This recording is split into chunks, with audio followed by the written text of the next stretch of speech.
Hello and welcome, my dear friend. The deepest betrayal doesn't kick down your door. It already has a key, knows where you hide things, and still smiles at you during family photos.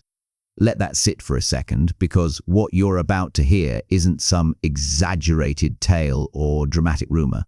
It's a pattern, a real one. Psychologists have long noted that the most damaging betrayals statistically come from people within the immediate family circle. Not enemies, not strangers, not outsiders. Why? Because access beats aggression every time. You don't need power when you have proximity. You don't need force when you have trust. And you definitely don't need to shout when you're already inside the house.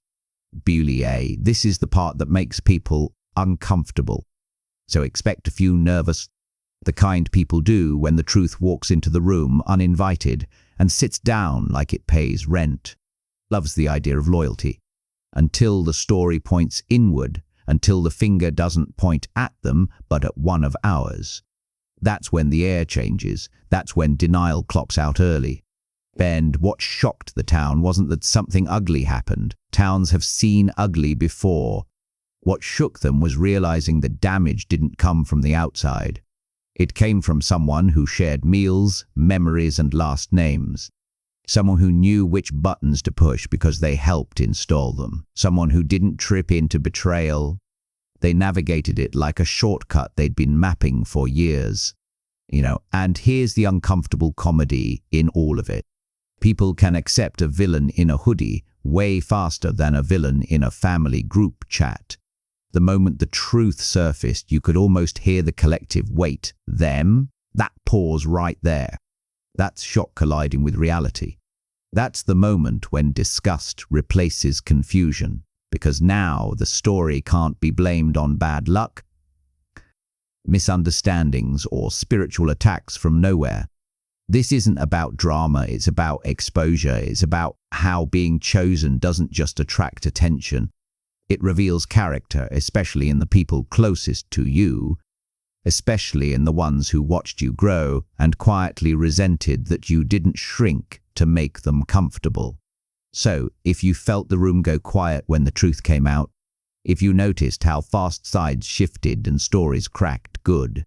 That silence wasn't awkwardness. It was realization catching up to everyone at once. Gene number 1, the betrayal didn't come from hatred. It came from proximity. What makes this kind of betrayal hit differently is that it wasn't fueled by rage or open hostility. It was fueled by closeness. Hatred is loud, it announces itself. You can see it coming. Proximity is quiet. It sits next to you at the table. It knows your routines, your moods, your soft spots. That's why this kind of betrayal doesn't feel like an attack. It feels like the floor giving way under your feet. A sibling doesn't need to guess who you are. They've already watched you become it. They've seen you when you were unsure, when you were hopeful, when you were trying and failing and trying again. That kind of access creates an advantage most people never have. They know what hurts you because they were there when it first hurt. They know what motivates you because they've heard you talk when you thought you were safe. Nothing had to be forced. Everything was already within reach. This wasn't about anger boiling over. It was about familiarity being misused. When someone that close turns against you, they don't have to exaggerate much. A small twist of truth sounds believable because it comes wrapped in shared history. People trust it without realizing why. Not because the story is solid, but because the source feels familiar. That's why the damage goes so deep. You don't just lose trust in that person. You start questioning your own judgment. You replay moments.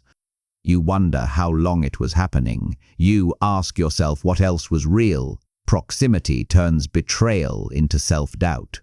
And that's the part that takes time to undo. The hardest truth is this: the betrayal wasn't spontaneous.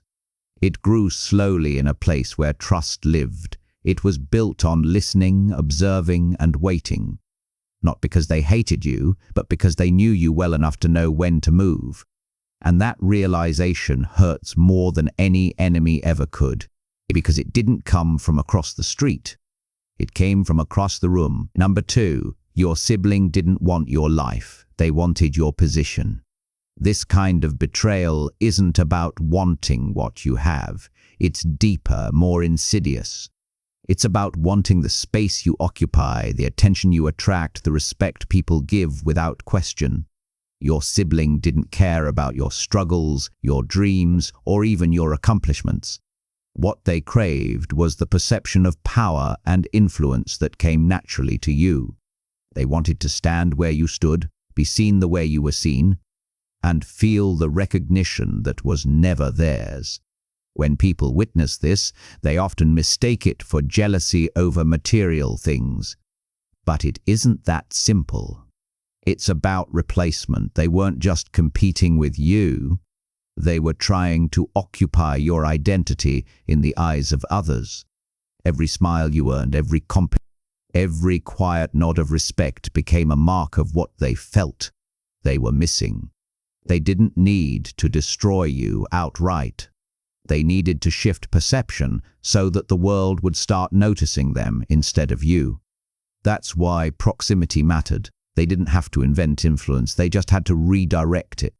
This kind of betrayal feels personal because it hits at the core of your being. People can accept competition from outsiders, even enemies. But when someone who knows the blueprint of your life tries to step into it, it feels like the world itself is mocking you. Every success you earned now becomes evidence of what they can't have, and every interaction they twist becomes a weapon. What makes it even more shocking to the town is how deliberate it often is. This wasn't a rash decision or a moment of weakness.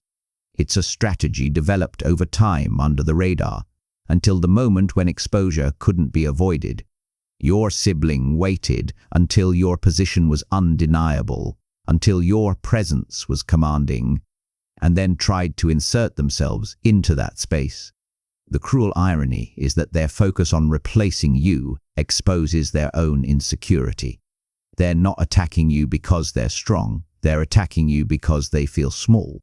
And that realization, when people finally see it, is what turns shock into disgust. The fact that someone so close could calculate, manipulate, and cover at your position without anyone noticing is what keeps the story lingering in everyone's mind long after the reveal. Number 3, the town is disgusted because they see intent now, not accidents. What turns shock into disgust isn't just the act itself. It's the realization that it was intentional. People can forgive mistakes. They can shrug off bad timing, misunderstandings, or coincidences. But when the truth reveals deliberate planning, calculated moves, and cold awareness, everything changes. The moment the town understood that your siblings' actions weren't random, that they had been observing, waiting, and striking with precision, the reaction shifted. It's one thing to fall victim to chance, but it's another to fall victim to someone who knew exactly what they were doing and did it anyway. Intent has a weight that accidents don't. Accidents are forgivable because they carry uncertainty. Intent carries responsibility. It's a mark of consciousness, of knowing the difference between right and wrong and choosing the path that causes harm. Anyway, when people realized your sibling acted with full awareness, their perception of you changed, yes. But more importantly, their perception of them changed. Shock transformed into moral outrage. What was once dismissed as sibling rivalry or playful tension suddenly became something darker, more deliberate, and far more unsettling. The disgust isn't just toward the betrayal itself. It's toward the audacity it took to plan, hide, and execute it while presenting a mask of normality. The town saw the calm, collected exterior that belied the manipulation beneath, and that contrast is what made the revelation so jarring. People instinctively recoil when they encounter calculated deceit from someone they thought they knew, someone who shared the same bloodline and the same household. This kind of betrayal leaves a lasting impression because it forces everyone to recalibrate their understanding of loyalty and family. Accidents are fleeting, intent lingers, it reshapes relationships, shakes communities, and etches memories that can't be unlearned. The moment the town saw your siblings' full awareness, the deliberate choice to harm you for personal gain, everything changed. That's why the shock was immediate and the disgust so deep. It's a bitter recognition that harm doesn't always come from force or hate. Sometimes it comes quietly, knowingly, from the people closest to you.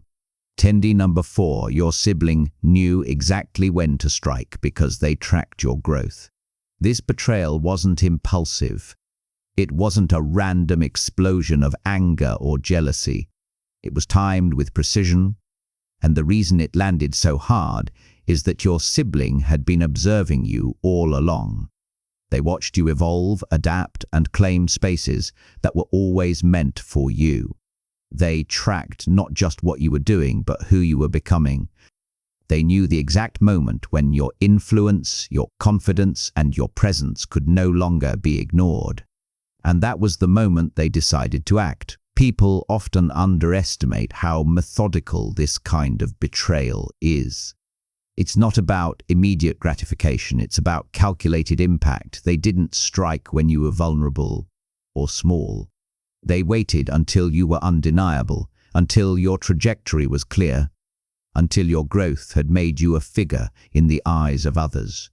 That's the cruel genius of it. Striking at your peak amplifies the shock because it's impossible to dismiss. You weren't just attacked, the timing made it undeniable, inescapable, and public. What makes this especially piercing is that the awareness behind it reveals something far darker than mere rivalry. They weren't acting out of a moment of weakness or accidental frustration. They studied you, tracked your habits, and waited for the perfect alignment of circumstances. Your successes weren't just milestones for you, they were signals for them, markers of opportunity. That's why when the truth came out, the town couldn't just shake it off as a mistake. It was intentional, deliberate, and horrifyingly strategic. And the reality of this tracking exposes a level of intimacy most people never experience. They knew your rhythm, your routines, your vulnerabilities, and they used that knowledge as a weapon.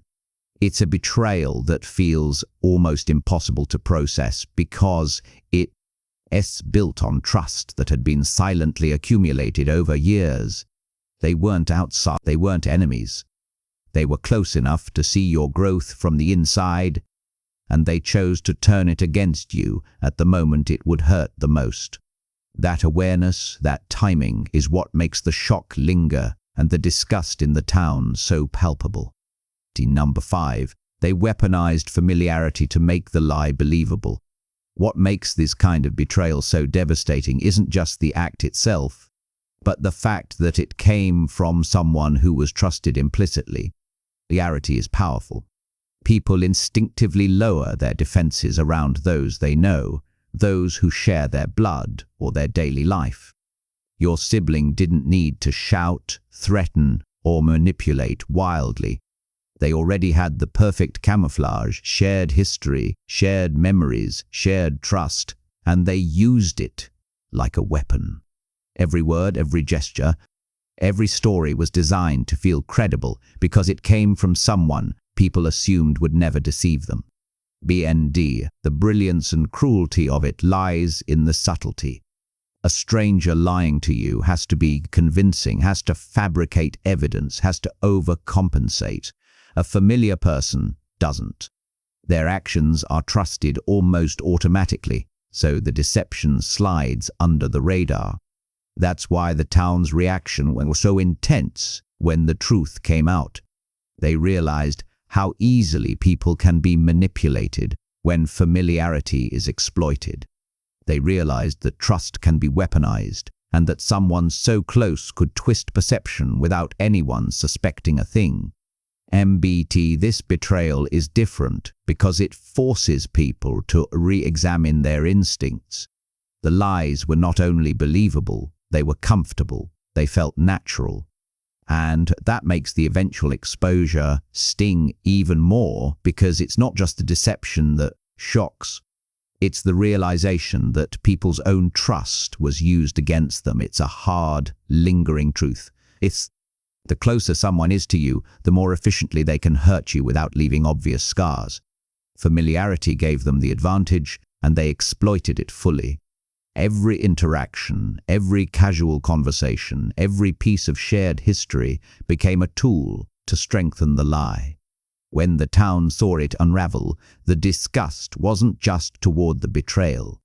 It was toward the ease with which the truth had been hidden in plain sight. TBF. That's why proximity combined with intention is so dangerous. It doesn't just harm the individual. It shakes the entire perception of loyalty, trust, and what people thought they knew about family. Number 6. Your sibling's silence wasn't loyalty. It was data collection. Silence can feel like patience, restraint, or even respect. People assume that when someone doesn't speak up, they're neutral, harmless, or loyal. That assumption is exactly what your sibling relied on. Their quiet wasn't about holding back or being careful. It was about watching, observing, and gathering every bit of information they could use. Every conversation you had, every reaction you showed, every strength and vulnerability you revealed was being logged mentally, catalogued, and analyzed. That silence wasn't empty, it was full of strategy. The most chilling part is that data collection by someone close is nearly invisible. Outsiders need to guess, make moves, and risk being seen. Your sibling didn't have to guess. They were inside your world, moving in plain sight while you were completely unaware. Every routine you followed, every trust you extended, every pattern in your behavior became a blueprint for them to exploit. That's why the eventual betrayal lands so hard. The groundwork was already laid quietly over time, without anyone noticing.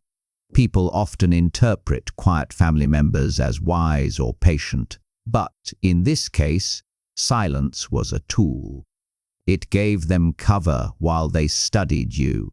It allowed them to see how you handled conflict, how you celebrated victories, how you trusted others, and where you were soft. By the time action was taken, it didn't feel random, it felt inevitable. And that inevitability is what makes the town's reaction so intense. They weren't just shocked by the act itself.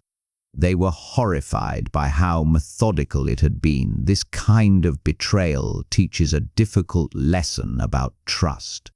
Silence from someone close isn't always golden. Sometimes it's surveillance, sometimes it's strategy. Your sibling's quiet was never about protecting you or the family. It was about understanding you well enough to know exactly when, where, and how to strike. And when the truth finally surfaced, that realization, how easily someone had weaponized observation, made the betrayal feel unavoidable, leaving everyone not just shocked, but deeply unsettled by the level of calculated patience involved.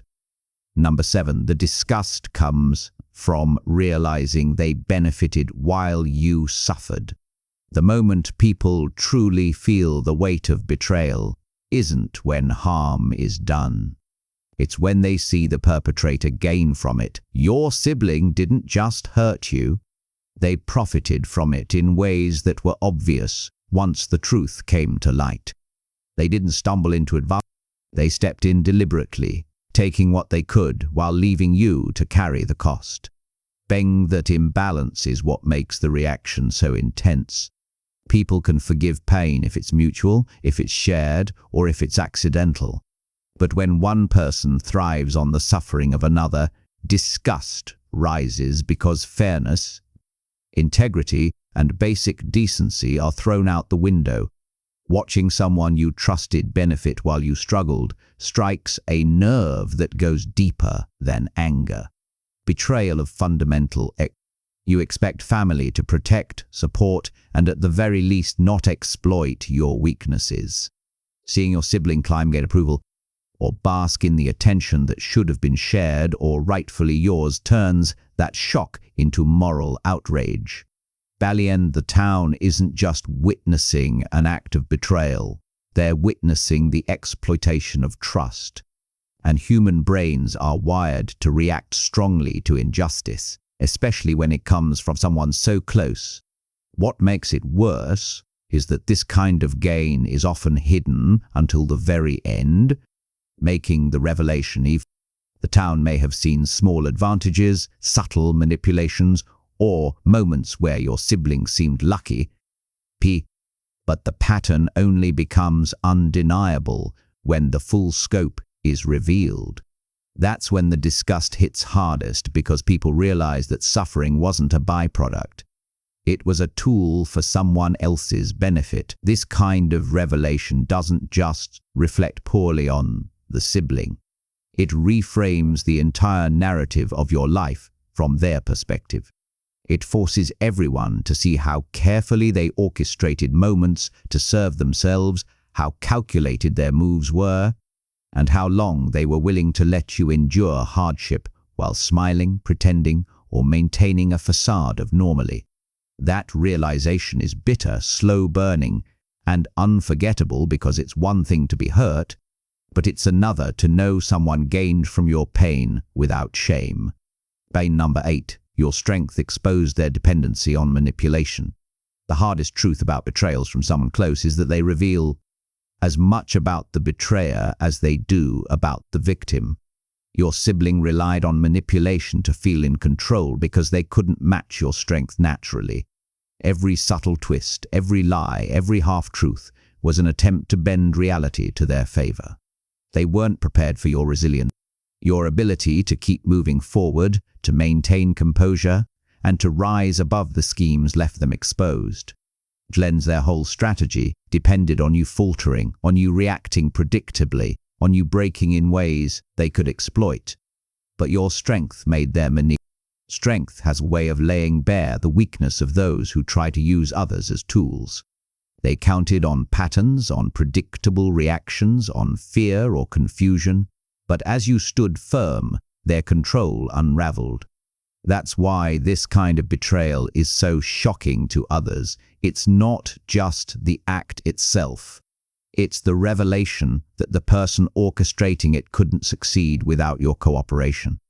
Even if your cooperation was unspoken, your presence, your confidence, your unwillingness to bend fully to their narrative exposed the fragility of their power. When the town saw the aftermath, part of their shock and disgust wasn't just about the betrayal. It was about the failure. Your sibling had built their entire strategy around influence and manipulation. Yet your strength, calmness, and clarity left them exposed as desperate, insecure, and dependent on deceit. That dependency is humiliating to witness because it flips the script. The aggressor, the one who seemed cunning and in control, now appears weak, desperate, and petty in comparison. This exposure isn't immediate, it seeps in. People start to notice patterns they previously ignored. They see how much effort was required to maintain the illusion of control, and how fragile that control was in the face of your unwavering presence.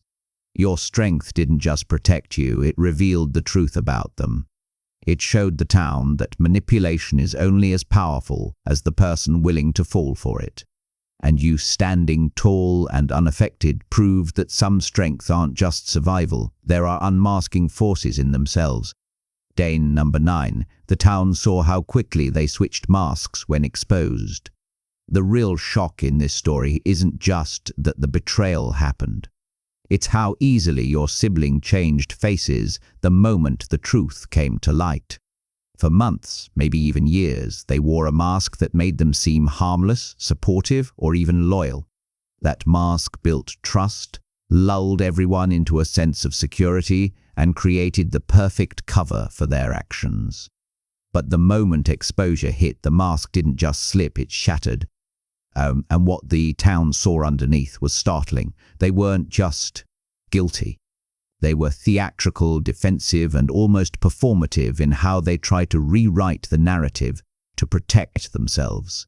Switching masks so quickly is a sign of someone who relies on appearances rather than substance.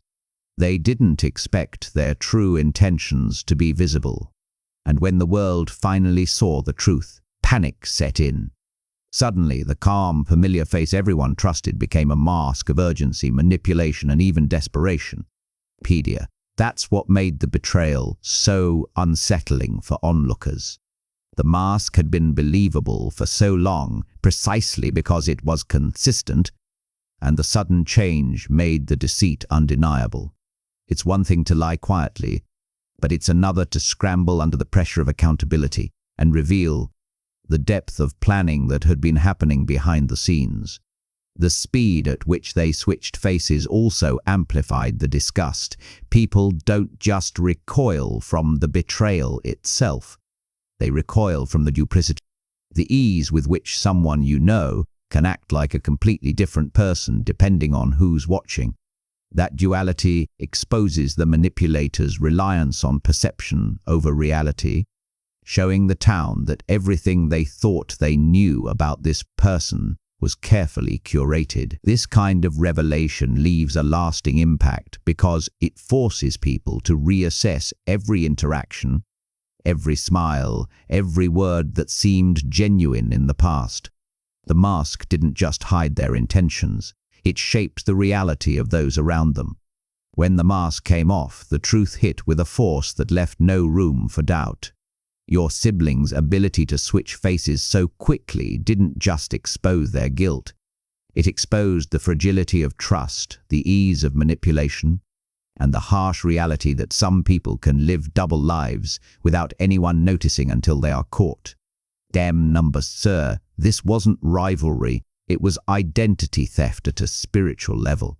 What makes this kind of betrayal so devastating isn't the rivalry. It's the attempt to replace you entirely. Your sibling didn't just want to compete. They wanted to step into your life, your energy, and your influence as if it were theirs to claim. This goes beyond ordinary jealousy or sibling conflict. It's a theft of identity, subtle yet profound.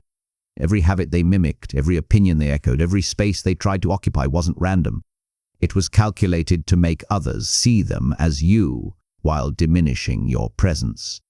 People often dismiss this type of behavior because it doesn't look violent or aggressive on the surface. But identity theft at a spiritual level is insidious because it erodes your sense of self while creating a convincing illusion for everyone else. They weren't trying to overshadow you with force. They were trying to become you, to occupy the essence of what makes you recognizable, admirable, or influential. That's why the town's reaction was so intense. They weren't just witnessing betrayal. They were seeing someone attempt to erase your uniqueness and insert themselves in its place. The cruelty in this is intentional. It requires patience, observation, and strategy. They watched how people responded to you, learned which parts of your character drew respect, admiration, or fear, and then subtly inserted themselves in those same spaces. It's an attack on identity because it aims to confuse perception. When someone mimics your energy and accomplishments, it blurs the lines between authenticity and imitation. Suddenly, people start questioning what was yours to begin with. And yet, the very attempt to steal your identity exposes their insecurity. They couldn't create influence on their own. They couldn't command respect naturally. They needed you as a blueprint, a reference point. That's why your resilience becomes so critical. It not only protects you, but it unmasks them. Every person watching realizes the difference between genuine growth and calculated imitation. This is why the betrayal feels so personal and so corrosive. It's not about competition. It's about someone trying to live as you while hoping no one notices the theft. The moment the truth comes out, it's not just a shock. It's a revelation that some people will go to extreme lengths to claim the life, presence, and identity that doesn't belong to them. Dan number CE, your refusal to retaliate forced the truth to stand on its own. There's a power in restraint that many people underestimate. When betrayal hits, the instinct is to fight back, to expose, to defend yourself loudly. But in this case, your refusal to react the way your sibling expected became a force more powerful than any words or confrontation. By staying composed, by refusing to engage in theatrics, you allowed the truth to reveal itself fully. Lies and manipulation thrive on reaction. They depend on chaos, fear, or confusion to stay hidden. When you didn't provide that fuel, everything your sibling had built began to collapse under its own weight. And your restraint didn't look like power at first. To some, it may have even seemed passive, like nothing was happening, but in reality, it was strategic. By not retaliating, you forced the world and the town to pay attention to the facts, not the noise. Every inconsistency, every twisted story, every hidden agenda became visible because there was no distraction, no argument, no drama to obscure it. The truth could finally stand alone, unmasked, undeniable, and undeniable in its impact. What makes this so shocking to people is that they've rarely seen this level of control in the face of betrayal. Most reactions add layers of emotion that obscure reality. But when someone refuses to react, it forces the betrayer into the spotlight. Your sibling, who counted on chaos to hide their intentions, suddenly became exposed. Their lies, manipulation, and calculated moves were now undeniable because there was no counter-narrative coming from you. This type of response also rewrites the perception of power. People assume power comes from confrontation, from forceful action. But here the power was quiet, measured, and deliberate. It allowed justice to unfold naturally, without interference, without overexposure.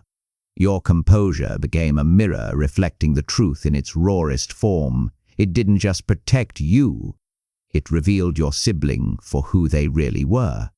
That's why the town's reaction wasn't just shock or anger. It was a slow, dawning realization that sometimes the strongest response is no response at all, letting reality carry the weight of revelation while the betrayer crumbles under the truth. Deng number Sha'ar. The exposure shattered a generational illusion. Betrayal like this doesn't just reveal the actions of one person. It exposes the patterns that have been quietly tolerated for years. Families survive on unspoken rules, invisible hierarchies, and agreements to look the other way. We don't talk about it. We protect our own no matter what. These silent codes create the illusion of loyalty, trust, and unity. But when your siblings' betrayal came to light, it didn't just expose them. It tore through the entire framework that allowed their actions to go unnoticed. The town saw more than a single act of deception. They saw a system of concealment that had been operating quietly for generations. The shock comes from realizing how normalized certain behaviors had become. People begin to question every interaction, every story, every tradition. What had been dismissed as harmless sibling rivalry, minor disagreements, or private family drama suddenly takes on a darker meaning. The betrayal isn't isolated, it's symptomatic. It exposes how family dynamics can create conditions where manipulation, envy, and exploitation are possible, and even quietly enabled. And when the town sees that, the reaction isn't just disbelief. It's disgust, because suddenly they realize this wasn't about you. It was about the culture that allowed someone to get away with harming the person closest to them. What makes this revelation even more powerful is its ripple effect. Once the illusion cracks, it doesn't just affect you and your sibling. It reaches everyone who had been complicit, knowingly or unknowingly. Relatives, neighbors, friends, and onlookers are forced to reassess what they thought was normal, what they considered acceptable, and what they allowed to persist. It forces a confrontation with uncomfortable truths about loyalty, morality, and accountability within families and communities. The exposure is brutal but necessary. It removes the mask that generations have worn, showing that betrayal is rarely spontaneous.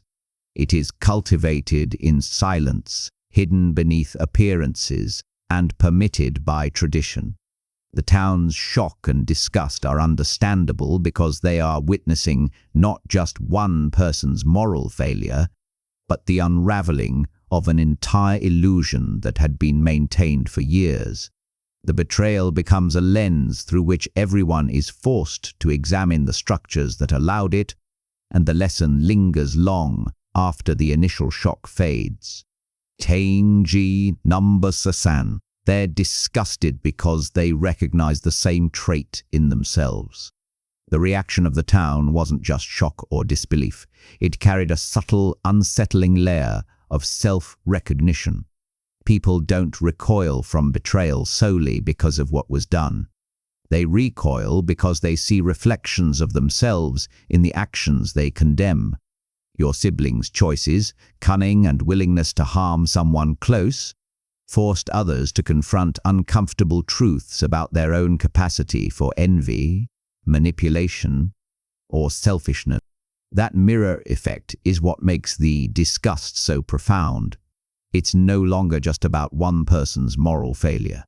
It's about realizing that anyone under certain pressures or desires might act the same way. This self-recognition amplifies the intensity of the reaction. People often prefer to see wrongdoing as external, as something that exists over there or out there, somewhere removed from themselves. But when the perpetrator is family and the behavior is familiar, the line blurs. The town saw someone they knew who shared the same environment, the same cultural norms, and even the same upbringing, commit acts they might have secretly imagined or rationalized in themselves. That proximity makes the disgust is part moral judgment, part fear of latent tendencies within. The recognition also forces people to reassess their own choices and past behavior. They begin to replay moments where they might have acted selfishly, where small manipulations or quiet envy shaped their interactions. Suddenly, they are not just observers of betrayal. They are participants in a moral reckoning, forced to question what separates them from someone who crossed the line. That realization stings more than the act itself, because it challenges their self-image and forces introspection that most people resist. This is why the town's reaction lingers long after the revelation. It isn't just about judging your sibling. It's about confronting a universal truth. Under certain circumstances, anyone can choose self-interest over loyalty. That recognition is uncomfortable, even terrifying, because it exposes vulnerability in everyone who witnesses it. The disgust isn't just moral, it's personal. A mirror held up to the parts of themselves they rarely allow anyone to see. The betrayal becomes more than it becomes a lesson in human nature, reflection, and the uncomfortable closeness between empathy, envy, and moral failure. Number sources. This wasn't the end of your story. It was the point of separation. The most profound moment in a betrayal like this isn't when the truth comes out. It's when the aftermath forces a realignment of everything you thought was permanent. The betrayal didn't mark your downfall. It defined the boundary between who truly belongs in your life and who does not.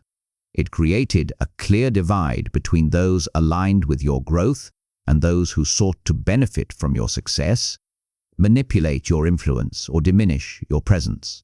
This is the moment when clarity surfaces, illusions fall apart, and the true roles people play in your life are exposed in their rawest form. Separation is never easy, especially when family is involved. Society teaches us that blood ties are unbreakable, that loyalty should be automatic, and that enduring hardship with family is a virtue.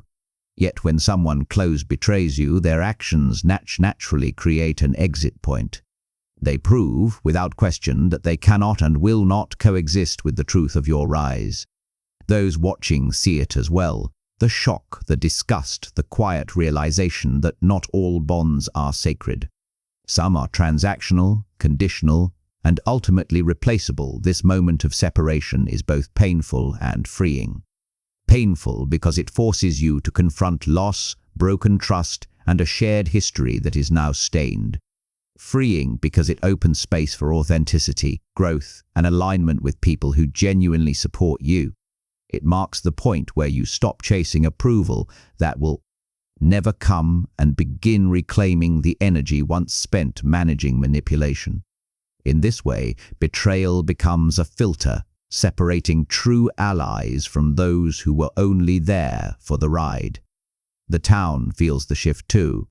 Shock gives way to awe as they watch you remain steady, unshaken and untethered from the narrative your sibling tried to control. This separation is not retreat, it is ascension.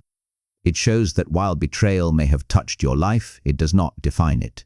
What begins here is a new chapter shaped by clarity, strength, and discernment. The story moves forward not despite what happened, but because of it. Betrayal becomes the turning point that reveals who belongs, who does not, and who will stand with you as the life you were always meant to live fully unfolds. MNDO. In conclusion, betrayal of this scale doesn't just disrupt a family, it shakes entire communities, reputations, and long-held ideas about loyalty, trust, and identity. From the initial shock to the lingering awareness of intent, manipulation, and exploitation, every part of this story exposes something deep about human nature, relationships, and power dynamics that often remain hidden until the truth can no longer be denied. We see how proximity can be weaponized, how familiarity can mask deception, and how silence can conceal observation. We also witness the audacity of someone trying not merely to compete with you, but to replace you, and the immense strength required to remain steady in the face of such calculated behavior. The exposure of betrayal reveals more than a single act. It uncovers systems, patterns, and generational illusions that quietly influence behavior. It forces both the betrayed and the witnesses to face uncomfortable truths about envy, ambition, and moral compromise. Through all of this, the real insight emerges. True strength is not measured by retaliation or aggression. It is measured by composure, clarity, and the ability to let reality deliver justice. While the betrayer collapses under their own schemes, the separation that follows is not a loss. It is freedom. It is the moment when boundaries are set, illusions fall away, and the path opens toward authentic growth and the life you were meant to live. This story is more than a warning. It is a guide to recognizing betrayal, enduring it, and rising above it with discernment and resilience, knowing your path cannot be destroyed by those who tried to undermine it. Plengia. If this story resonated with you or reflected your own experiences, subscribe for more insights like this. Like the video, share your thoughts in the comments, and pass it along to someone who needs it. Together, we grow stronger and more aware. Stay with us. The journey toward clarity and empowerment has only just begun. God bless.